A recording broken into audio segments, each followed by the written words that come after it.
BJ Blazkowicz is back in Wolfenstein: The New Order, which of course is another reboot of the classic franchise, which many would consider the granddaddy of first-person shooters. I know it was my first FPS of all time. I love the game. I love Return to Castle Wolfenstein. I even like the 2009 reboot that came out. But this game, made by Machine Games, I could not wait to play it. All the trailers, gameplay clips, hell, even the story. The story is so interesting. I could not wait to play this game. I'm a huge fan of the series, so did Wolfenstein: The New Order live up to expectations? Well, let's talk about it. The story follows BJ Blazkowicz once again in the 1940s as he's actually storming the castle of a German commander named Death's Head, and he has to go and take this guy down, and he figures if he takes him down, then there's going to be a big chance that they're going to win World War II. So they're storming, him and a bunch of other allies are just storming the castle. Something goes wrong, he gets knocked out and actually goes unconscious in a way for about 15 years, and he wakes up in 1960 and finds out that we actually lost World War II,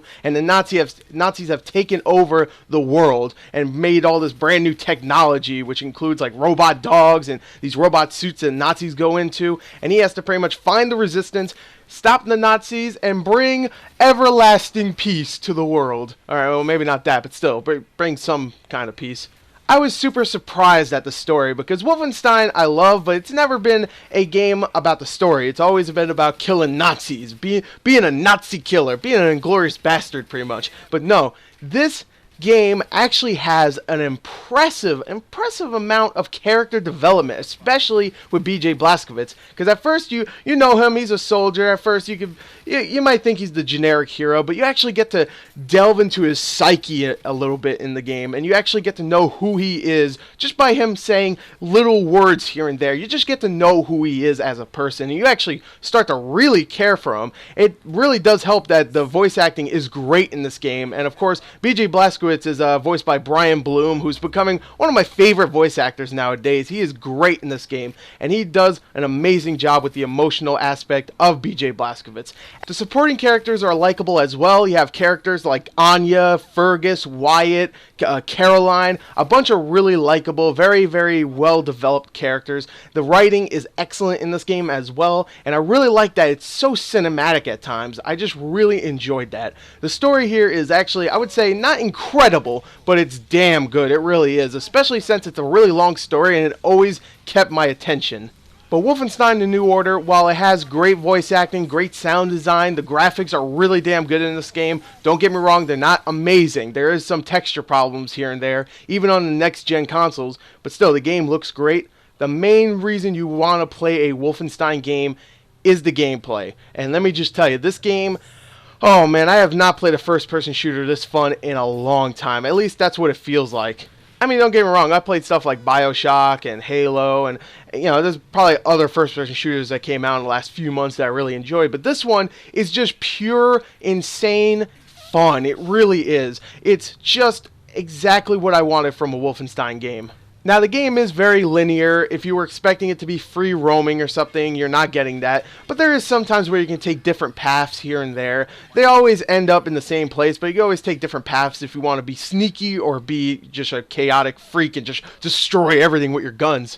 Yes, that's right. You heard me correct. You can be stealthy in this game. You can either run and gun, or you can actually, crouch down, use your knives, your silent pistol, or you can just take down enemies, try to remain out of sight, take different little paths, like I said, and make your way through the game without alarming anyone. Because, of course, if you alarm certain enemies, they'll actually call reinforcements and bring in big, mech suit guys or just a bunch of, little small soldiers they have to kill. And don't get me wrong, that stuff's a lot of fun, but sometimes it can get a little challenging, so you want to do some stealth. And I really like that. Now, if there's anything that's a problem with the stealth, is that when you get found out, there's no way for you to go back into stealth. They'll always know where you are. At least from my experience, every time I went back to stealth, they would be like, hey, you're there, and I'm in a vent. How could they see me? They can't see me. But they know I'm there because I already got found out, which I thought was a little lame. But you know what? That's all good, because then I could pick up my 2 guns, and I could run and gun and just shoot everything. And that's where the game just really comes alive. When you have 2 guns. Yes, that's right. You can dual wield guns. You have an assault rifle in both hands. You have 2 shotguns in each hand. That's right. You can dual wield shotguns. You have 2 pistols in your hands, and you just start mowing down enemies, and you just see arms and guts fly everywhere, things exploding. You're shooting 2 shotguns at once and mowing down a whole row of enemies. I felt like Terry Crews in The Expendables, if you ever saw that, where he gets that shotgun and just mows down a whole group of enemies. Oh man, I felt so good playing this game.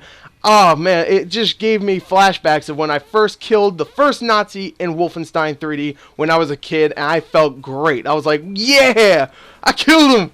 Sadly, unlike other Wolfenstein games, there's no multiplayer, but you know what? That's perfectly fine, seeing that the campaign here isn't no 6-7 hours. It took me around 15 to 16 hours to complete, and guess what? This is the best part about the story. In the beginning, I don't want to spoil it, but let me just say there's a choice that you make that actually changes a lot of the stuff in the story from there on. And you can actually replay the game and make a different choice, and the story will actually be slightly different, not completely different, but will have actually different things. So that means there's actually a lot of replay value, especially since there's a lot of collectibles to find, hidden areas to find, and of course the game itself is just damn fun. So I'd say this is worthy of a purchase.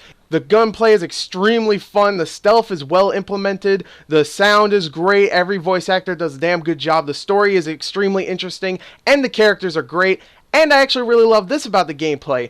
There's actually a lot of just variety in the game. There's times where you have to go like undercover and do little certain things. I can't spoil it, but let me just say there's little small snippets of gameplay where you just have to do something that I thought was really interesting. There was just a lot of those thrown out into the game. It wasn't just all run and gun. There was times where you have to do something different, like get on a turret or something. You know, there was just a lot of variety like that, and I really enjoyed it.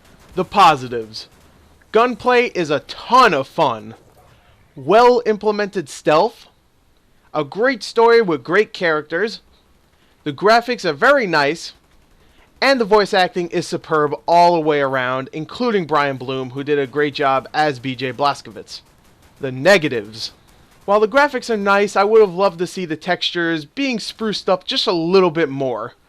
And the game doesn't have any multiplayer, which isn't that big of a problem, but hey, think about this. A multiplayer where every character has dual-wielding shotguns. That would have been awesome. Oh man, but no multiplayer. Maybe next time.